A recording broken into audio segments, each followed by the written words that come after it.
अस्सलाम वालेकुम नाज़रीन, ये मिली वॉइस का डेली बुलेटिन आलमी शब रोज़ है। मैं अब्दुल वहाब। आलम इस्लाम की अहम खबरों से आगाही से खबर पेश है। चंद अहम सुर्खियाँ। अफ़गानिस्तान में क़याम अमन के लिए आलमी ताकतों का रूस में अमन कॉन्फ्रेंस का आगाज़। तालिबान समेत अमरीका, चीन, क़तर और पाकिस्तान के मंदूबीन हुए शरीक।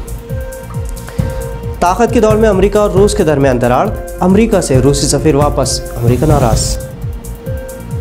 लीबिया में दहाई बाद अबूरी नई हुकूमत ने संभाले अपने फ़राइज़। श्रीलंका में बुरखे पर पाबंदी को वक्त है दरकार, बैनुल-अक़वामी दबाव पर श्रीलंका हुकूमत के बदले ख़यालात। और फ़लस्तीन के आइंदा इंतख़ाबात में सियासी जमातों में इंतशार के आसार, फ़तह पार्टी के सदर महमूद अब्बास को चैलेंजेस का होगा सामना।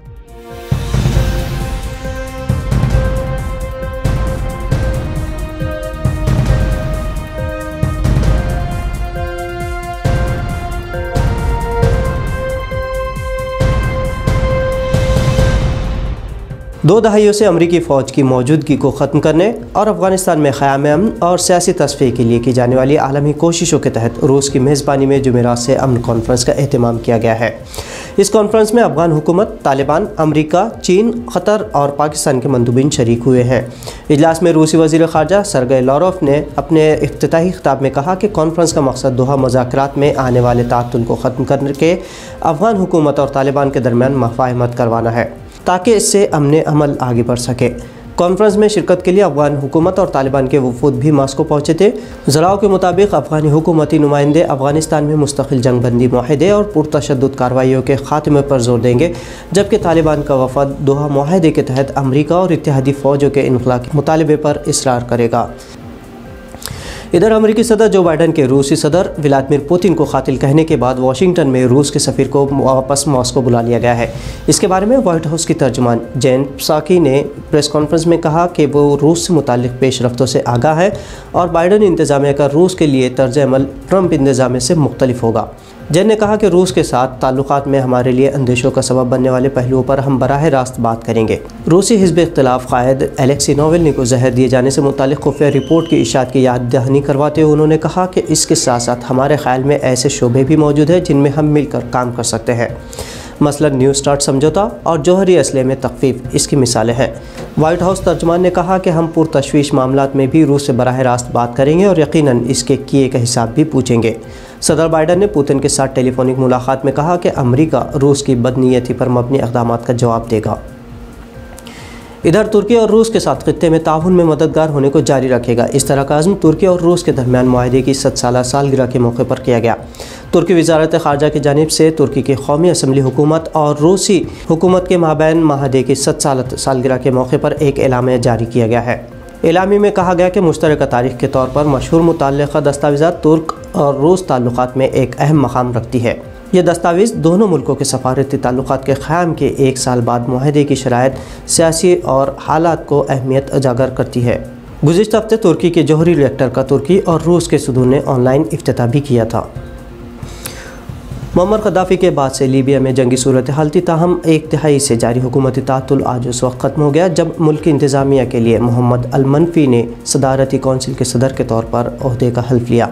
इस मौके पर मोहम्मद यूनुस अल-मनफ़ी ने कहा कि फ़राइज़ की मुंतक़िली पुरअमन इक़्तिदार मुंतक़िली के उसूलों की पुख्तगी की अक्कास है। ट्राबल्स में मुनक़िदा एक तक़रीब में वज़ीर आज़म अब्दुल हमीद अद-दबीबी ने भी शिरकत की।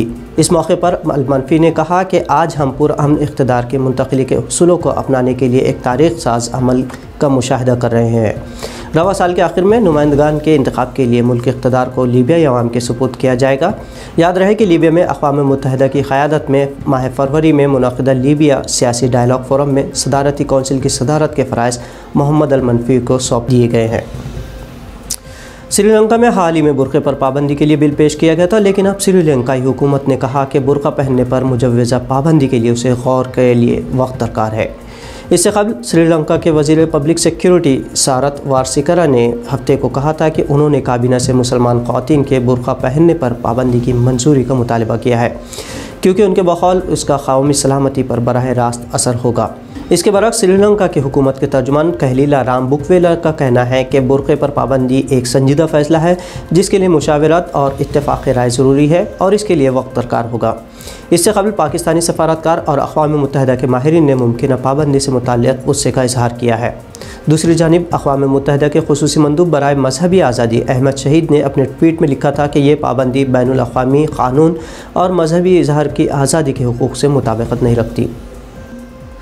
फ़लस्तीन में लगभग 15 साल बाद इंतख़ाबात होने जा रहे हैं और इंतख़ाबात को पुरअमन तरीक़े से मुनक़िद करवाने फ़लस्तीनी पार्टियों ने आपसी इत्तेफ़ाक़ किया है।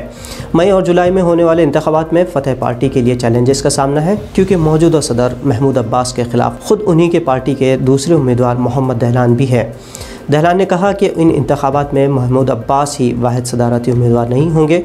ख़बर रसा इदारे अल अरबिया से इंटरव्यू के दौरान अपनी गुफ्तगू में इस राय का इजहार करते हुए उन्होंने कहा कि अगर हम किसी ख़ास फ़र्द को सदारत के लिए नामज़द करते हैं तो मैं आपको ये ज़मानत देना चाहता हूँ कि महमूद अब्बास आइंदा इंतख़ाबात में वाहिद उम्मीदवार नहीं होंगे।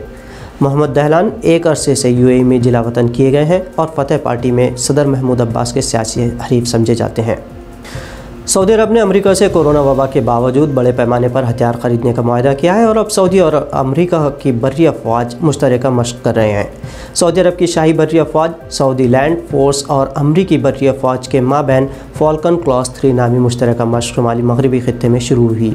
ये मशक़ें दोनों मुल्कों के माबैन मुश्तरका मशक़ों की तोसी के तौर पर सामने आई हैं जिसका मकसद अस्करी मैदान में हम आहंगी को बढ़ाना है और दोनों मुल्कों की मुसल्लह अफवाज के माबैन मुश्तरका फ़ौजी ताउन, तजुर्बात और अस्करी तसव्वुरात का तबादला ख्याल करना और इलाक़ाई चैलेंजों का मुकाबला करना है। ये मशक़ 15 रोज़ जारी रहेगी। हालांकि सऊदी अरब और इत्तेहादी ग्रुप्स पर यमन पर जंग मुसल्लत करने का इल्ज़ाम आयद है, लेकिन अमेरिका पुष्ट पनाही से सऊदी अरब को इन इल्ज़ामात से कोई फ़र्क नहीं पड़ता। सऊदी अरब ने साल 2015 से यमनी हौसी बागियों की जानिब से मिसाइल हमलों से नाला होकर यमन के ख़िलाफ़ जंग छेड़ दी थी।